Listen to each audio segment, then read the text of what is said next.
நேயர்களே, விசேட அறிவித்தல் ஒன்றோடு உங்களை இணைத்துக் கொள்கிறோம். அதாவது பலஸ்தீனினுடைய ஹமாஸ் அமைப்பினுடைய தலைவர் காலஞ்சென்ற அல்லது நேற்றைய தினம் படுகொலை செய்யப்பட்டிருந்த கலாநிதி இஸ்மாயில் ஹனியா அவர்களினுடைய மரணத்தை தொடர்ந்து அவருடைய வீட்டுக்கு சென்று அவர் தொடர்பான தகவல்களை வழங்குவதற்காக அந்த இடத்திற்கு சென்று கொண்டிருந்த அல் ஜசீராவினுடைய 2 ஊடகவியலாளர்கள் இஸ்ரேலினால் கொலை செய்யப்பட்டிருக்கிறார்கள் என்ற துயரமான ஒரு செய்தியை இப்போது பார்த்து கொண்டிருக்கிறோம். அதாவது அன்பான நேயர்களே, இஸ்மாயில் அல் குல் மற்றும் ரமி அல் ரஃபி என்ற 2 ஊடகவியலாளர்கள் தான் கொல்லப்பட்டிருக்கிறார்கள். அதிலே ஒருவர் ஊடகவியலாளர் என்று சொல்கின்ற போது ஒரு செய்தியாளர், மற்றவர் அவருடைய கேமரா கலைஞராக கடமையாற்றக்கூடியவர், கேமரா கலைஞர். இருவருமே அல் ஜசீரா சர்வதேச ஊடகத்திலே கடமையாற்றுகிறவர்கள். கத்தார் இலிருந்து இயங்கக்கூடிய அல் ஜசீராவினுடைய கிளையினுடைய ஊடகவியலாளர்களாக கடமையாற்றுபவர்கள் என்று சர்வதேச செய்திகள் தெரிவித்திருக்கின்றன. இப்போது இந்த கொலையை கண்டித்திருக்கிறார்கள் ஐக்கிய நாடுகள் சபையினர் உள்ளிட்ட பல்வேறு அமைப்பினர், குறிப்பாக ஊடகத்தினுடைய பல்வேறு அமைப்புகள், குறிப்பாக இன்னும் பல சர்வதேச அமைப்புகள் என்று பல்வேறு தரப்பினர் இதனை கண்டித்திருக்கிறார்கள்.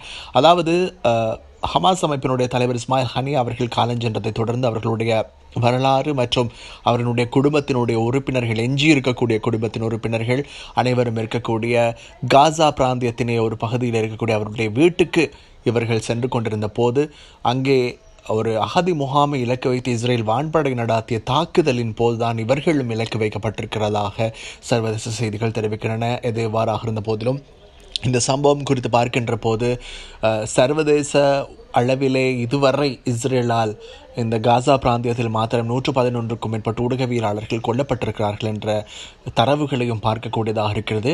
எதேவாறாக இருந்த போதிலும் ஊடகவியலாளர்களினுடைய பணிகளுக்கு அதாவது தடங்கல்களை ஏற்படுத்துகின்ற வகையிலே சர்வதேசத்தினுடைய அத்தனை வரையறைகளையும் சட்டங்களையும் மீறிக்கொண்டிருக்கிறார்கள் இஸ்ரேலினுடைய தரப்பினர். உலகமே தனக்கு ஒரு சட்டம் அல்லது தன்னை பின்பற்றாதவர்களுக்கு ஒரு சட்டம் என்று அமெரிக்கா விதித்த சட்டங்களையும் அதற்கு ஒத்தாசை வழங்கக்கூடிய நாடுகளினுடைய சட்டங்களையும் தான் என்று பார்க்கக்கூடியதாக இருக்கிறது. ஆனால் உண்மையை எவர்கள் மறைக்கிறார்களோ அவர்களுக்கு அதில் புகலிடம் வழங்கப்படுகிறதா என்ற கேள்வியை எழுப்ப தோன்றுகிறது இது போன்ற சம்பவங்கள். அதாவது சமாதானத்தின் வழி நின்று சத்தியத்தை இந்த உலகத்திற்கு காண்பிக்கின்ற ஒரு வழியில் இருப்பவர்கள் தான் ஊடகவியலாளர்கள். அவர்களினுடைய கடமைகளுக்கு குந்தகம் ஏற்படுத்துதல் என்பது உலகத்தினுடைய ஜனநாயகத்தினுடைய ஸ்திரத்தன்மையை கேள்விக்குறியாக்குகின்ற ஒரு செயற்பாடு நேர்களே. அந்த வகையில் இந்த செயற்பாடு என்பதை ஏற்றுக்கொள்ள முடியாதது ஒரு புறம். அதே தருணத்தில் இஸ்மாயில் ஹனியா அவர்களினுடைய கொலை தொடர்பான தகவல்களை வழங்குவதற்கு ஊடகவியலாளர்களுக்கு ஒரு விதமான அச்சுறுத்தல் ஏற்படுத்தும் வகையில் இந்த கொலைகள் இடம்பெறுகின்றன. இஸ்ரேலுக்கு ஒரு புதிய விடயம் இது கிடையாது. அவர்கள் எதை செய்து கொண்டாலும் கைகளை கழுவிக்கொண்டு நழுவி விடுவார்கள். ஆனால் ஒரே ஒரு விடயத்தை அவர்கள் புரிந்து கொள்ள வேண்டும். என்னாலும் வழமை போன்றிருக்காது. ஒரு நாள் மாறும், ஒரு நாள் விடியும். அந்த விடியல் எப்படி இருக்கும் என்றால் இஸ்ரேலுக்கு முற்றுமுழுதான இருளாக இருக்கும். அப்போது அவர்கள் புரிந்து கொள்வார்கள் தாங்கள் எவ்வளவு கொடூரத்தை இந்த உலகிற்கு இழைத்திருக்கிறோம் என்பது தொடர்பில் இறைவன் அவர்களுக்கு தகுந்த படிப்பினையை கொடுப்பான். அன்பான நேயர்களே, இஸ்மாயில் ஹனியா அவர்களினுடைய அந்த இழப்பு, காலஞ்சென்ற பலஸ்தீன் ஹமாஸ் அமைப்பினுடைய தலைமையினுடைய அந்த இழப்பு என்பது உண்மையில் மிக வருந்துதற்குரியது. பலருக்கு இந்த அவரினுடைய தலைமையினுடைய தகைமை என்ன என்பது கூட தெரியாததுனாலோ என்னவோ அது பற்றியெல்லாம் ஒரு சிலர், பலர் அல்ல, ஒரு சிலர் கிணல் அடித்துக் கொண்டிருக்கிறார்கள். அவர்களுக்கு சொல்லக்கூடிய ஒரே ஒரு விடயம், முதலில் நீங்கள் யார் என்பதனை நீங்கள் புரிந்து கொள்ளுங்கள்.